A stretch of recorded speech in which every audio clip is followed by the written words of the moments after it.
I am 25 years old, my brother is 22. He lives with me since he moved out of our parents' house, reasons are irrelevant. I came home to find him with his buddies in my home, getting wasted. I was pissed because he never asked if he could have people over. I'm an adult OP, I can do what I want. Apparently he and his friends were throwing a bullet-dodged party. He had been seeing this girl for a bit. She texted him letting him know that she was pregnant, but planning to abort the baby. She asked if he could financially help her pay for the operation. He blocked her. I was horrified. Apparently he and his brilliant friends decided that she had lied about taking birth control, because it's impossible for women to get pregnant if they're on the pill. I was completely disgusted not only by their ignorance towards birth control and safe sex, but by the fact that he would block a girl and leave her completely on her own to handle a problem that he was at least 50% responsible for. I told him, in these exact words, pack your shit and get the out. Obviously more than this has happened in the past. But this was my breaking point. I had tried so hard to bend over backwards for my baby brother. House him when he was homeless, help him get a job, give him rides, only for him to turn out like that? Nope. So anyways, he and his friends stood there like they didn't think I was serious. I said again, all of you get the out. I don't want to see any of you here again. I told him in no uncertain terms that he needed to collect his things and leave. If he was old enough to make big boy decisions, he was old enough to find a place on his own. He straight up said no. So I lost my temper. I grabbed as much of his stuff as I could, crammed it into a suitcase, and put / through the suitcase outside. I shouted that if he didn't leave I would call the police. Fast forward tears and begging, he was finally out. That night I got several messages that I was heartless for making him homeless. The pregnancy wasn't his fault because, 1, it was an accident. 2, they weren't a serious couple so he has no reason to help her. 3, she should have been more careful. I called bull, and said I would never allow someone with that sick mindset live under my roof. I said that he is not my brother and I don't want anything to do with him.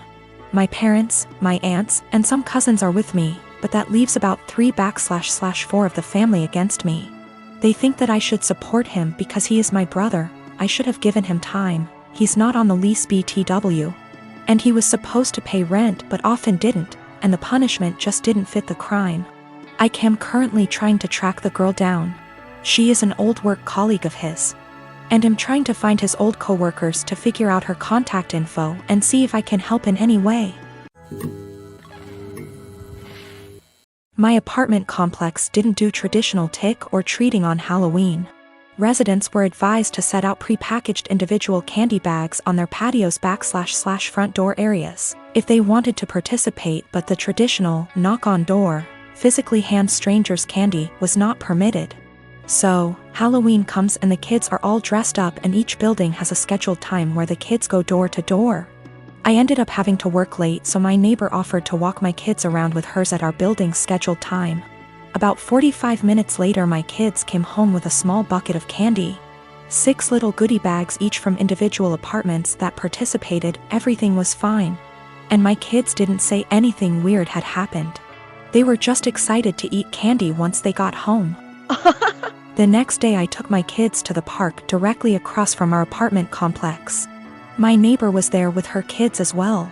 The kids were playing and she took out one of those individual goodie bags with candy in it from her purse and started to loudly rummage in it. She ate several pieces of candy and my daughter eventually noticed. Ran up and asked if she could have a piece and my neighbor responded, "Nope, this is my tax candy. Remember that this was my reward for taking you trick or treating last night." I was a little weirded out by that statement and asked what she meant.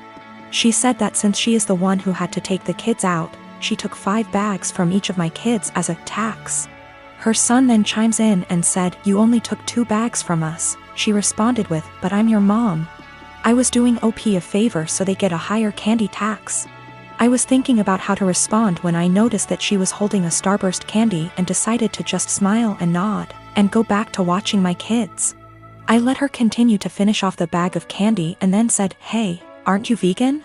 You know a lot of those candies are made with animal products, right?" I explained what gelatin was and how a lot of those candies are made with it.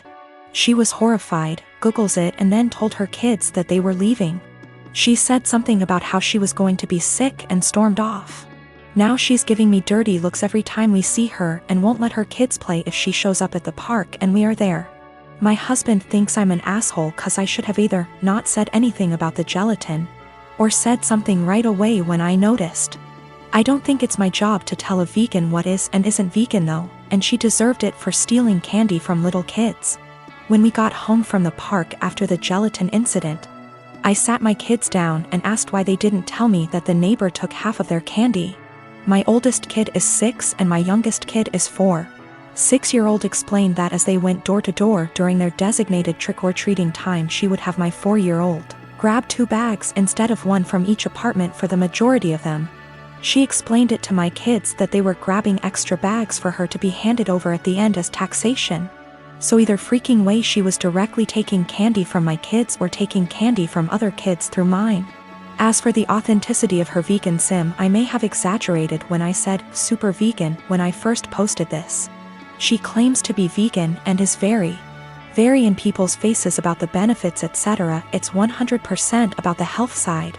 She brags about veganism curing cancer, diabetes, even some mental health issues. I have never once heard her talk about the benefits for animals. She also sells herbal tea products, customized gym clothing, etc. So she totes a pretty big vegan lifestyle.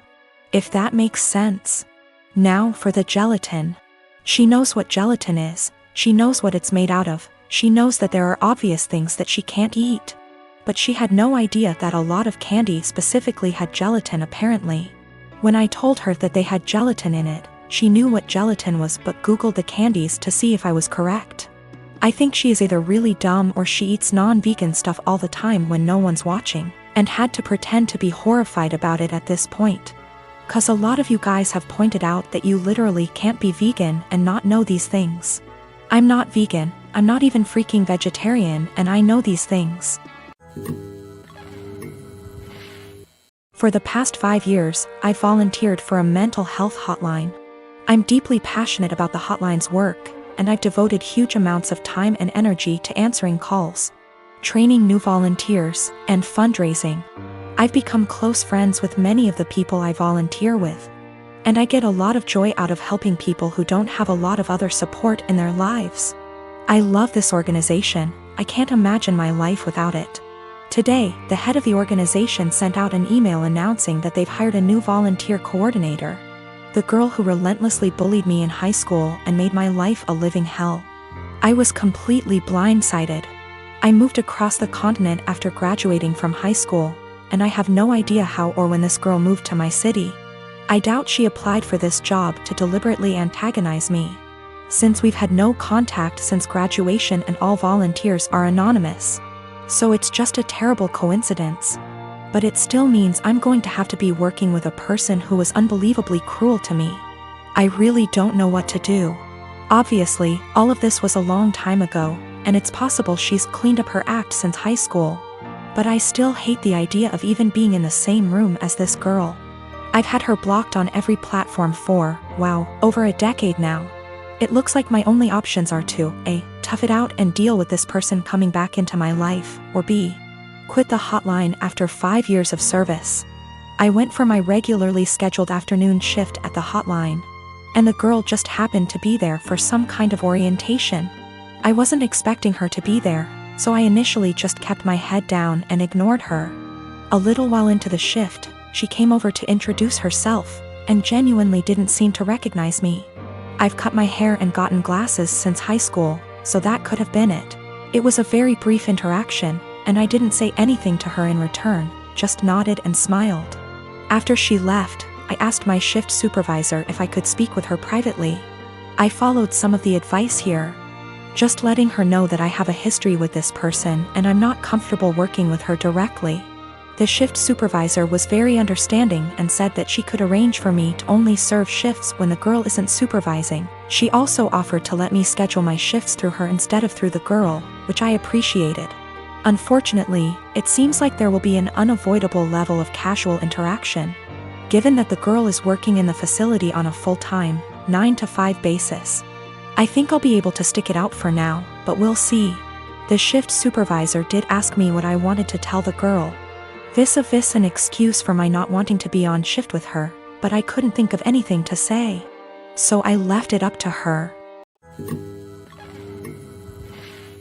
I am a 28-year-old woman, and have been married to my husband, a 32-year-old man, since 2018. My husband is ethnically Japanese, and a second-generation American. His parents are from Osaka. He kind of sort of half speaks Japanese, mostly sentences he has memorized / greetings. And his parents speak great English. On the other hand, I lived in Japan for 3 years, so I am conversationally pretty good.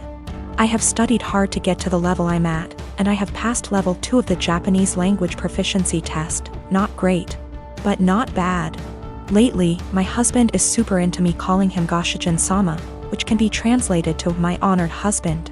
It's extremely unusual to call your own husband this, as it is usually reserved for other people's husbands as a respectful term. But it's kind of an anime / Japanese geek culture thing. I was okay with it in private because it makes him happy. Last week went to his parents' house for dinner, and on the way over he asked if I could call him Goshijin-sama all evening. I immediately shot his idea down with a firm no, because that would be super embarrassing. His parents are native Japanese speakers in their 60s. I'm not going to subject them to what you'd pay a waitress in a maid cafe $20 for a cup of coffee to call you. To be honest, I don't think my husband really gets how the phrase is properly used, despite his insistence. He kept trying to convince me, reminding me that he is Japanese and knows what is proper. Despite the fact that I speak better Japanese than him, but I was having none of it. I just shut down and tuned him out. We got there, and sometime into the night I called his name to ask if he wanted a drink. Despite him being in hearing range, he ignored me. I said it again, and this time he looked at me, gave me this pleading shrug, and then turned back to the TV. I didn't get him a drink and just got myself one. A while later, I said his name again, and he audibly sighed. He told me that he wanted me to call him what I call him at home. To which I responded I would most certainly not be calling him what I call him at home. This was all in front of his parents, by the way.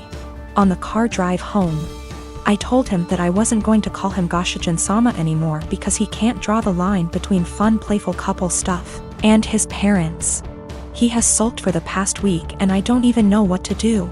Normally I would not even consider the possibility that I was wrong here, but he's normally a very rational, reasonable, and respectful person. I feel like I'm being gaslighted and don't know what to do.